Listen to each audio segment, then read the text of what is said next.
Hello, hello, hello, and welcome back to another episode of the Summer Spotlight 2020. I am your host, Gayle Nicholson. I'm so happy to see you back with us again today. And I am very, very excited to introduce to you a lady that I have just recently started getting to know. But I love her backstory and I love the things that she's got in store for you and the gifts that she's going to be giving you today. So let me introduce you to Miss Sophie Sherwin, the Bucketlist Bootcamp Leader from SoFree.com. Thank you for being here with me today, Sophie. How are you? I'm very well, thanks, Gail. It's an absolute pleasure across the pond and connecting. And I love the fact that, yes, we're celebrating summer and hopefully moving forward into some people are coining it the new normal. It can be sort of just, let's create a newer life than we had before. So very excited to be here. Thank you. I'm happy to have you. I think we found a unicorn. You're in the UK and there's sunlight behind you, like bright sunlight. How's the weather over there right now? I know we're in the middle of a huge heat wave, so of course everything has stopped. I mean, the weather stops more people than the pandemic ever did. So, um, yeah, I mean, railways, the roads start melting, everybody starts melting. So, but let's not complain because we don't see it very often, and it's great to have it. But yes, we nobody has air conditioning, so we all just walk around like big sweaty pits. Well, that sounds enjoyable. Oh, it's lovely. Awesome. Well, when we started getting together, you were telling me, a really good story about how people tend not to be adventurous in their life. And so I wanted to give you the opportunity to give us a little bit of a background on what made that the most important thing to you is having people have more adventure in their life. Sure. I mean, it's made a huge difference in my life, being able to have that freedom, and being able to do something that just makes me excited, that lights up my life. It makes such a huge difference to happiness, to my relationships.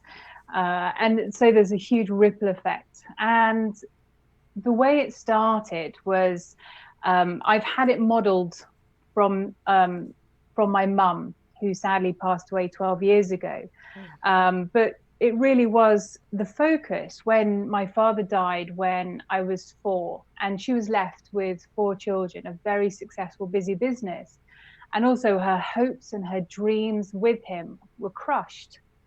So she had to obviously grieve in her own way, which she did. But what she did was she never allowed her being on her own hold her back. She loved having new experiences, joining new groups, meeting new people, going traveling on her own. I remember she told me that because I used to ask her, how do you have the confidence to go traveling on your own? Because it's only in the last, I'd say, 10 years that it's actually become more acceptable to be traveling on your own, especially for women. And she used to say, it's all good. She used to go in groups, so it was slightly easier. But she used to say the first breakfast was always the hardest because that's where you sort of awkwardly went to the buffet, grabbed your breakfast, and then sort of panned the room to see where you can sit. And then you scurried to find the empty table. And then as obviously you started connecting with people because of why you've come together, which is through the travel or a hobby or something, and then you can start chatting about that, and then day one breakfast is long and forgotten and you have a brilliant time. But she never let that stop her. She never let fear hold her back, or her confidence. That first breakfast would never stop her from going somewhere again, or saying hello to other people, or meeting other people, which I always thought was great. And she would embrace life. She would say yes to all these opportunities. And that was modeled on me, and I grew up with that. But of course, teenagers never listen to their parents. I mean, who does? So I didn't actually properly embrace it. I've always been a person where I am curious. I love to learn. So I will do that side of things.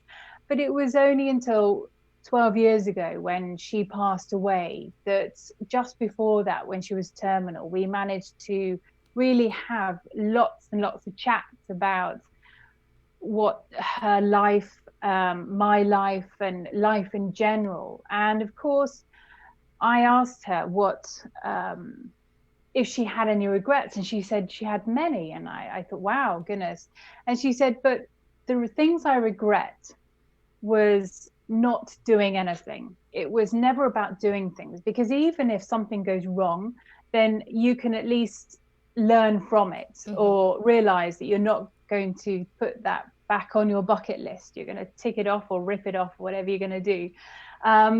But so at that point, at that moment, I thought, that's it. That is what I need to do. Is I need to start really embracing being an adventurer, really stepping into and following her legacy of that. And I haven't stopped since. That was 12 years ago, still living a life, as I say, adventure.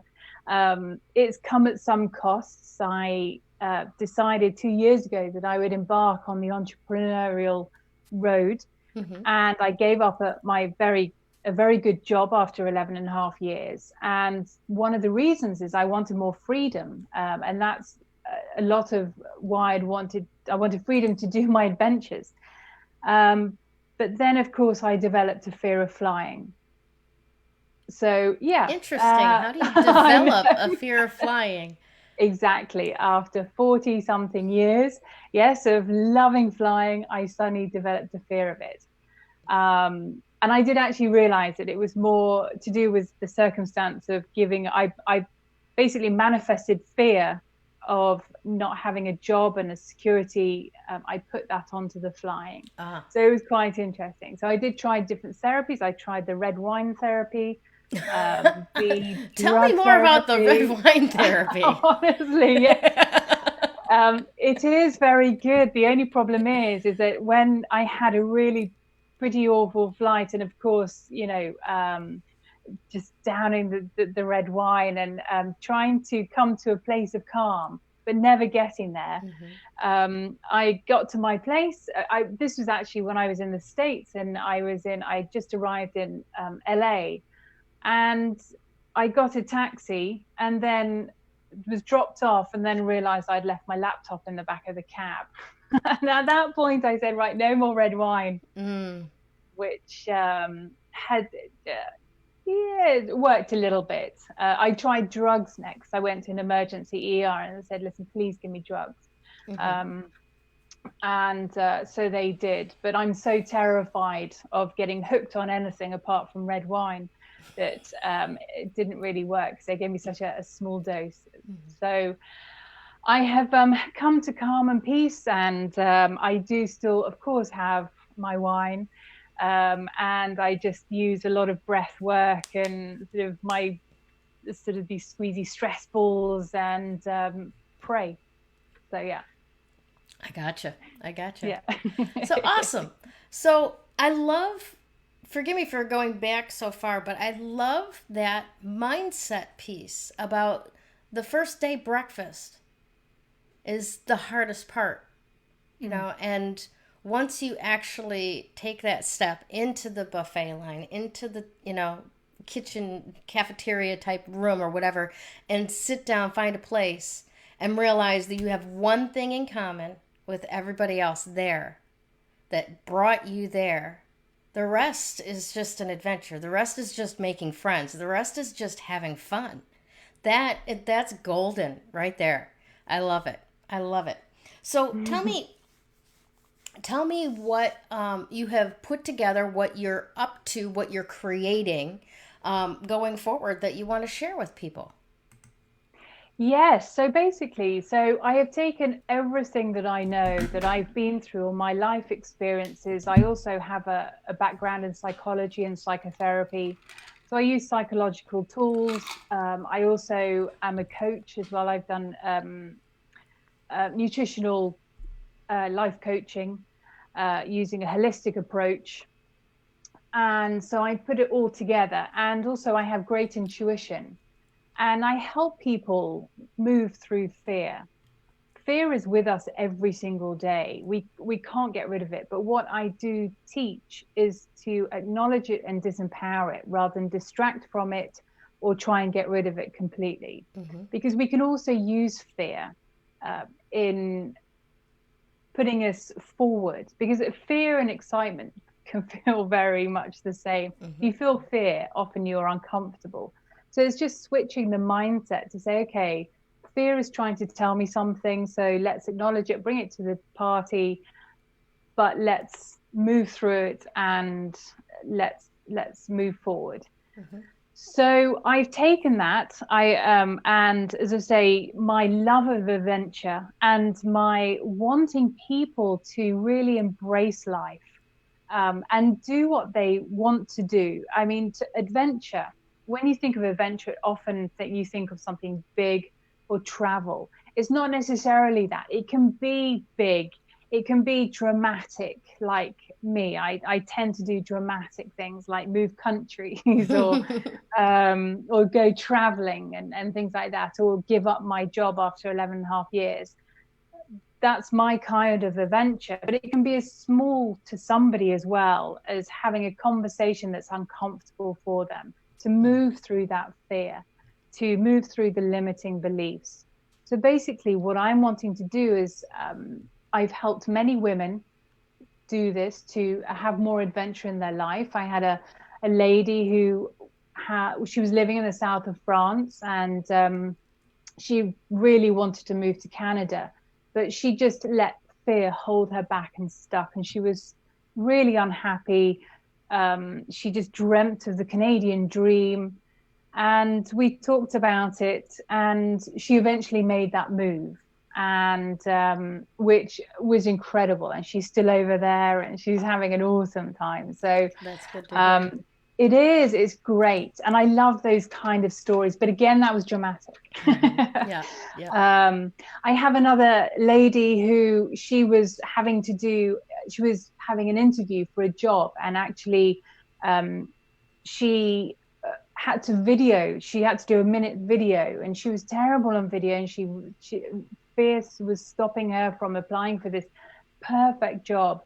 And so I talked her through it, and we came up with ways that she could feel comfortable doing it. And she actually did the video. I mean, I think we did about 68 takes, and after that, a couple of bottles of wine, but she did it. She didn't get the job, unfortunately, but it was something she achieved, she accomplished. So what I would love to do is for people to start setting goals, to do something, and once you do that and you feel achieved, you then go on. It's a ripple effect, and it will go on and on and on, and you will feel that you can accomplish the world, which is really amazing. And then what it does is it also inspires other people. You can also then help other people. So it is an amazing wave effect. So what my mission is to build a tribe of over 10,000 people by the end of this year to join a group that I have set up, and it's called Never Live with What If, because I think that it's very important that we think about our future and never regret what we didn't do, and never even regret what we do. Mm-hmm. We can be sad about behavior that we maybe engage in, but it's always for a reason, and often it's from anger or fear. Well, actually, anger and fear are the same things. So that is what is very exciting. And then, of course, you mentioned the Bucketlist Bootcamp Challenge, which is, we can talk about that more in depth. But so yes, that's basically what I want to do, is to inspire and transform people, so they get more adventure in their life, and they just get lives that they're excited about, that lights them up, and have big fat smiles on their faces rather than getting bogged down in life. Awesome. I do want to talk a little bit more about the Bucketlist Bootcamp. I know. In a moment. But first, I've written a couple of books myself. but Uh-huh. only one of them has been published yet. And I know that you're also an author. So tell me a little bit about your book. I sure am, and congratulations on being a published author yourself. It Thank is you. it is a such an amazing thing to do, because we all have books in us, but I think only a very small percentage only go on to get them published.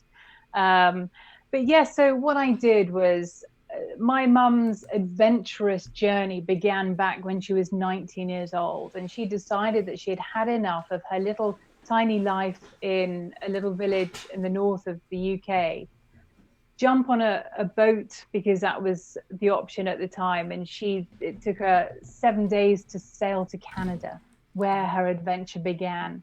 She started off in Toronto as a secretary, and that wasn't enough for her. So she then decided to go to Banff and become a housekeeper in the Banff Springs Hotel, where she did a summer season as a housekeeper. And they started hitchhiking because on their days off, they didn't just want to sit doing nothing or sit watching TV or whatever they did at the time. They wanted to go off and see Canada, so they would hitchhike to places, which I think is very inspiring. The fact that she didn't just want to sit around doing not a lot. Two of her friends at the time, they just decided very nonchalantly one day, saying, "Okay, well, at the end of the season, what are we going to do?" They decided to go and buy some backpacks, completely overpack it, overload themselves, and hitchhike from Canada down to Mexico. And what Mum did was she actually diarized her adventures, and the people she met and where they went. I mean, they got hitches wherever they went, because these people were so fascinated by these three foreign girls, young girls, hitchhiking and backpacking around the States and Canada. And then they were often offered places to stay, because they wanted the people who were giving them a lift, they would say, "Oh my God, come and meet my cousin, or come my sister, or my wife, or my husband, and tell your stories," because they had many stories. And luckily for me, she diarized them.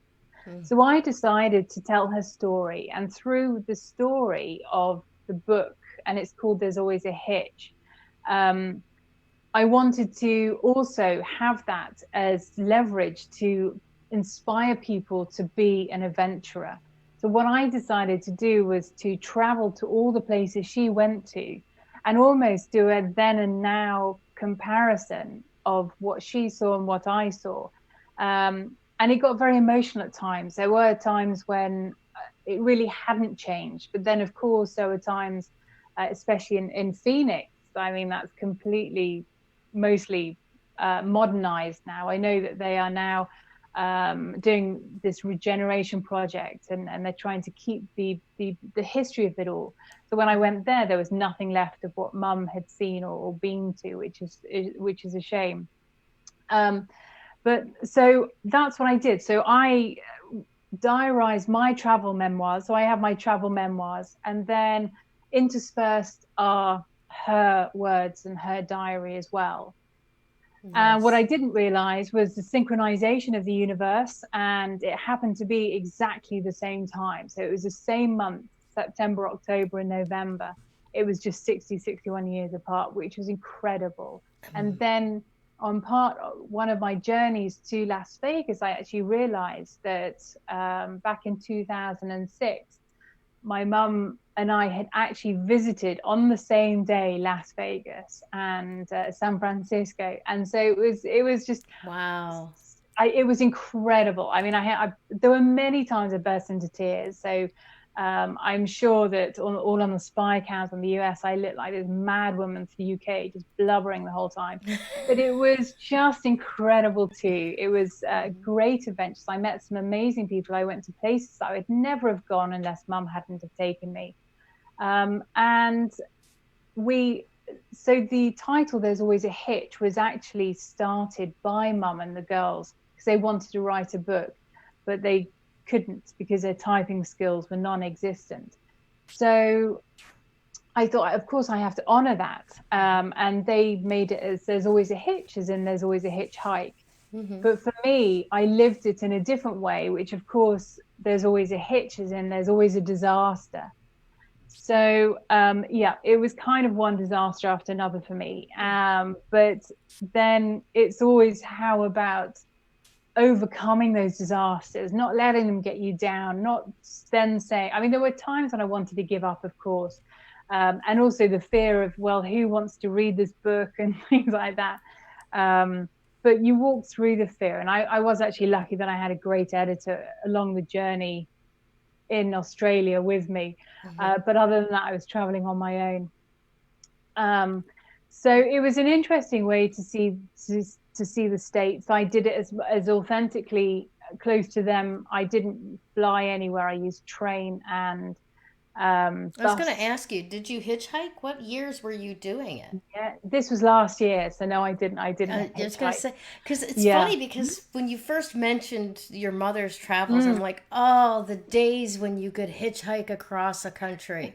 Yeah. You know, now they'd have been a news report within a week. I Yes. think, you know. Yeah. So I wondered if you had had the adventurous spirit to, actually hitchhike, and Yeah. you know. So I'm glad that you used some modern day um, signposts, if you will, Mm. and modified the trip a little bit. Anyway, but how marvelous to do things that your mother had done on the same day, 60 some years later. And Hmm. just see all the differences in the world and all of that. Where can that book be bought? Is it available It for purchase? it sure is. Yes. Hardback, paperback, and ebook can be purchased on Amazon, or you can purchase through Barnes and Noble online. And I think other places too, but they're the major ones. And then Mm-hmm. if anybody would like a signed copy, then they can always just get in contact with me and I can have that arranged. So Fantastic. yeah. Fantastic. Awesome. Now, tell me about the bucket list boot camp. What exactly does that entail? Am I going to have to zip line? I'm not so sure about zip lining. Well, that's okay. That's okay. But also, we could talk about the fear of that. Okay, good. But I, but I'm the same. I do have fears that are so ingrained in me. My fear of spiders. So I wouldn't be able to go and sit with a bunch of spiders.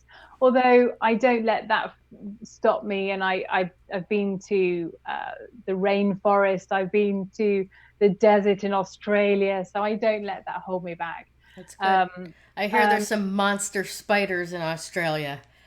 oh yes, the huntsman I think is one of the biggest. And luckily I didn't see any of those. I saw one in Bali because they seemed to find me as well. And it was just sitting there until it was disturbed. And there were about 10 other people, but of course it made a beeline to me. So I'm jumping around trying to find the biggest place to stand away from this thing that was chasing me. Until I got to this wall and there was about a 200-foot drop down into the jungle, or there was the spider. And luckily the staff came along and shooed it away. I was on a retreat at the time, and the worst thing was that they sort of shoot it over another edge. And then after that, all that debacle and everything, we were asked to lie down and meditate. And I'm going, what if this thing comes back? There's no way I can lie down and meditate. So I think I was excused for that one, and to go and get a very large glass of whiskey or something to calm down. But yes, it does. Yes, my fears can sort of come up and bite me in the ass sometimes, but it wouldn't hold me back. But it's interesting about the zip lining. But yes, so yes, the Bucketlist Bootcamp Challenge is basically to get people to start thinking about reconnecting with their dreams, their hopes, and their desires. What have you always wanted to do? What I encourage people to do is to think of 5 things, one major thing, and then 4 smaller things. Because if we overwhelm ourselves with the biggest thing at the beginning and it's not seen through, then we often then get put off. So what it is it's 5 days, and I talk you through reconnecting with those dreams and desires, and to write them down, with no judgment, no thought of how can I do that financially or time wise or anything. Just put everything down you want to do. And then we streamline it a little bit, and then we look at the logistics, but we also look at what would hold you back. And one of the biggest things that often hold us back from doing things, apart from fear, of course, is the limitations, and also that we choose to do the wrong thing because they're not coming from the right place. So I encourage people to really sit and do a visualization of everything that they would want to do. And of course, feelings like if you thought about the zip line coming up, there would be fear in that, but then you visualize how you would feel at the end of it, and is that strong enough to move you forward? So there are great ways that you can really get in touch with what you want to do. I mean, a lot of people put on their bucket list jumping out of an airplane, and for me, that just doesn't interest me. It doesn't excite me. So I wouldn't put that on. So it is very individual. But what it is, as I say, it's just to start creating a more adventurous life. And then by the end of it, hopefully you will be on the path to ticking off at least one of the bucket list items that you've got on there. I understand that one of the biggest things that people say when they are terminal and they are on their deathbed and the way out is that they didn't do more of things that were for them, and that got them excited, because we do get so encompassed in everyday life, we forget to actually live. And I think it's so important, especially after what's happened now. We've come face to face with how precious life is, how short it can be, how a virus pandemic can, wipe out millions of people. So let's get life lived. And as I say, the actual premise is always never live with what if. So I am so excited. I say that very serious. I don't know why I sound so serious, but it is just such an exciting, it's a free challenge that it costs you nothing, but what it can do, it will cost you a lot more in terms of you will learn how to, as I say, combat fear, get rid of some limitations, stories that's held you back, and you will become more successful in life. You will be able to deal with, you will become better decision makers. It's a whole heap of reasons why to do it. Awesome. I encourage all of our audience, please, the link to join the Sophie's tribe on Facebook is in the description. Once you get into her Facebook page list, then you'll be given the invitation to join the boot camp. So I invite you to go and get that link, go to her page on Facebook and join it, and we'll go from there. Do you have any final words for us today, Sophie? Well, I mean, there are so many. Unfortunately, I am a big waffler, so I can try and get it down into a concise way of saying it. But it's just, I guess, everybody deserves happiness. Everybody deserves everything they dream of in life. Let's grab it and go for it. Let's enjoy having these new experiences, these new opportunities, meeting new people, but also come together in a tribe and be with like-minded people and support and collaborate and help people realize their dreams. And through that, we will get to know ourselves a lot more. We will awaken ourselves, which is the way forward. And then we will get more flexible, we've become more adaptable, just in case anything like we've just seen happens again. We will become happier, and just embrace life and never live with what if. Awesome. Thank you so much for being my guest today, Sophie. I really am excited about what you're doing and what you're up to and what you're contributing to the world. So thank you very much for what you're doing. You have Thank you very much, Gayle, too. Absolutely. Have a wonderful week. Take care, Facebook. We'll see you again Monday. Remember, the Summer Spotlight is only 4 days a week broadcasted. I'll still be working tomorrow in the office, but nothing online, I don't think, unless I pop in for a live. So love you all, and thank you again, Sophie. Have a great week. Thank you. You too, Gayle. Bye. Bye. When you open yourself up to actual energy work, makes that recovery progress so much faster. That recovery is possible.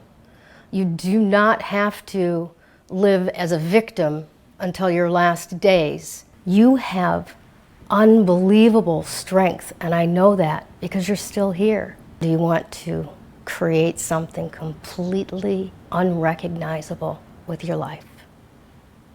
I can show you how.